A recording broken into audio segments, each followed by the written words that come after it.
এই মুহূর্তে সরাসরি আপনাদের রাজারহাটে নিয়ে যাব, তার কারণ রাজারহাটে যে ভয়াবহ বিস্ফোরণের ঘটনা ঘটেছে সেখানে এনআইএ টিম এসে পৌঁছেছে।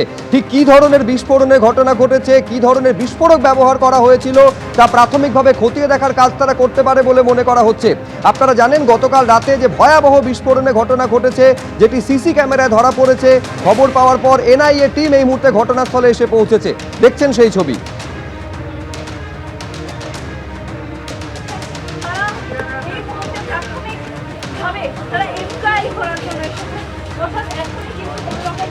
ছবি আপনারা দেখতে পাচ্ছেন, এনআইএ টিম পৌঁছে গেল রাজারহাটের দক্ষিণ নারায়ণপুরে, যেখানে এই বাড়িতে বিস্ফোরণ ঘটে এবং যে ঘটনা একজন আহত হয়েছেন।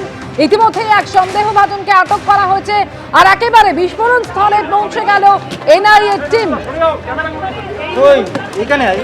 এর আগেই বম্ব স্কোয়াড এবং বেঙ্গল এসটিএফ ঘটনাস্থলে পৌঁছে যায়। সুকান্ত মুখোপাধ্যায় আমাদের প্রতিনিধি সরাসরি রয়েছেন আমাদের সঙ্গে। সুকান্ত, এনআইএ টিম পৌঁছে গেল।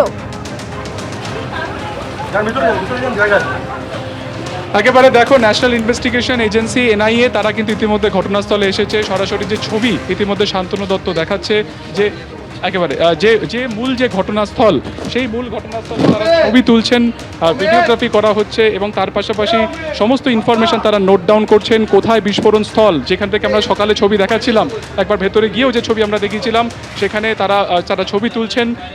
এবং পাশের যিনি আহত হয়েছেন, কিছুক্ষণ আগে আমরা কথা বলেছিলাম মোহাম্মদ সাজিদ, যার মাথায় স্প্লিন্টার এসে লাগে, তার সাথে কথা বলছে। দুটি যে ক্ষতিগ্রস্ত ঘর back to back Shantanu Dutta ছবি দেখাচ্ছে। প্রথম ঘর যেটা একদম সিঁড়ির পাশে, যেখানে সিসিটিভিতে রাত্রির 8:05 নাগাদ 17 বছর বয়সী সেই কিশোরকে একটি ব্যাগ রাখতে দেখা যায় এবং তারপরে বিস্ফোরণ হয় সেই যে ঘটনাস্থল সেখানে।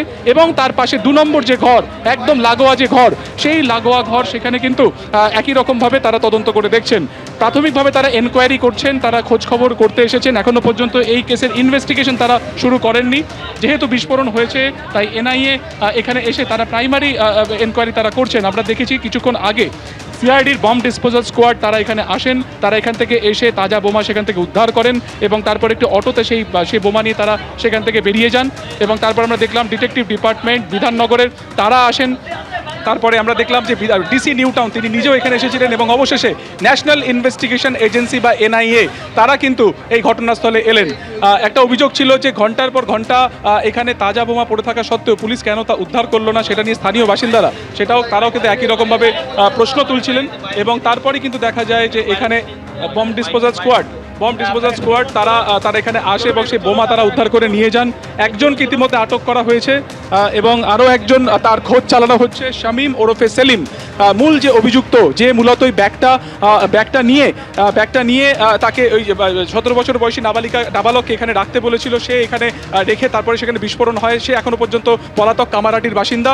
কিন্তু কীভাবে এই ঘটনাটি ঘটলো, কীভাবে বোমা এখানে আসলো এবং এই বোমা বিস্ফোরণের নেপথ্যে কী কারণ, অর্থাৎ নাশকতা নাকি অসাবধানতা বশত সেইটা রাখার জেরে এই দুর্ঘটনাটি ঘটেছে, গোটা বিষয়টি খতিয়ে দেখা হচ্ছে। এবং তুমি দেখতে পাচ্ছ সরাসরি দক্ষিণ নারায়ণপুরের সুপারিবাগান এলাকার 4তলা বাড়ির গ্রাউন্ড ফ্লোরে গতকাল রাত্রের বেলাতে যে বিস্ফোরণ হয়, সেখানে অবশেষে এনআইএ টিম আসলো। 4জন আধিকারিক এখানে আসেন, তারা বিভিন্ন অ্যাঙ্গেল থেকে ফটোগ্রাফি করেছেন এবং তারা কিন্তু তথ্য নথিভুক্ত করেন। এবং কিভাবে ঘটনাটি ঘটলো, সেই সময় যারা আহত হয়েছিলেন তাদের সাথেও কিন্তু ইতিমধ্যে কথা বলা হয়েছে। আপাতত ঘটনাস্থলে তারা তদন্ত করছেন। ভেতর থেকে তারা দেখলেন এবং বাইরের দিকের যে অংশ, সেই বাইরের দিকের অংশ থেকে তারা কিন্তু দেখছেন ক্ষতিগ্রস্ত হয়েছে এই ঘরটা। এই ঘরের ওপরের দিকের যে কংক্রিটের অংশ সেটা ভেঙে গিয়েছে, মূল গেট তা ভেঙে গিয়েছে এবং ভেতরে সেই অভিঘাত কিন্তু এতটাই ছিল যে পাশের ঘর পর্যন্ত এফেক্টেড হয়ে যায়, দেওয়াল ভেঙে সেখানে কিন্তু চাঙর সেটার একজন ব্যক্তি মোহাম্মদ সাজিদ তার মাথায় এসে পড়ে, আহত হন। কিছুক্ষণ আগেই তিনি বাড়িতে ফিরেছিলেন এবং এই গোটা ঘটনায় স্থানীয় বাসিন্দারা তারা কিন্তু যার পরনাই তারা কিন্তু যথেষ্ট আতঙ্ক বোধ করছেন যে এরকম একটি ঘিঞ্জি জায়গাতে যদি বড়সড় বিস্ফোরণ ঘটতো বা এই বিস্ফোরণের অভিঘাত বা তার যে টেনাসিটি যদি বেশি হতো, তাহলে কিন্তু আরও বড় দুর্ঘটনা ঘটতে পারত। প্রশ্ন হচ্ছে যে 2 দিন আগে এই মোহাম্মদ শামীম ওরফে যে ব্যক্তি শামীম, তাকে যে ভাড়া দেওয়া হয়েছিল, যার মাধ্যমে সে ভাড়া পেয়েছিল, এর কোনো কিন্তু লিখিত এগ্রিমেন্ট ছিল না। এবং যেহেতু লিখিত এগ্রিমেন্ট ছিল না, এখানে কিন্তু বাড়িওয়ালার ভূমিকা নিয়েও উঠছে প্রশ্ন। একটা সাধারণ এসওপি থাকে যে যখন কোনো ভাড়াটে আসবে সেই সম্পর্কে কিন্তু স্থানীয় থানাতে জানাতে হয়, এক্ষেত্রে কেন জানানো হলো না প্রশ্ন ঘটছে, দ্বিতীয়ত হচ্ছে কামারহাটির বাসিন্দা এই যে ব্যক্তি শামীম, যে পলাতক ঘটনার পর থেকে তার কি ভূমিকা ছিল, সে কেন এখানে বোমা মজুত করছিল, কি কারণ ছিল সেটা দেখা হচ্ছে। কিছুক্ষণ আগে এমএলএ নিউ টাউনের তিনিও এখানে আসেন, তিনি কিন্তু পরিষ্কার এই গোটা ঘটনাতে নিরপেক্ষ তদন্তের তিনি দাবি জানাচ্ছেন। এবং এই মুহূর্তে ঘটনাস্থলে দেখতে পাচ্ছ ঠিক 12:40 5 মিনিট আগেই এনআইএ তদন্তকারীরা এখানে আসেন, তারা ইনভেস্টিগেশন করছেন, মূল যে ঘটনাস্থলের উৎপত্তি স্থল সেই ঘর তারা খতিয়ে দেখছেন। একেবারে এবিপি আনন্দ, এগিয়ে থাকে, এগিয়ে রাখে।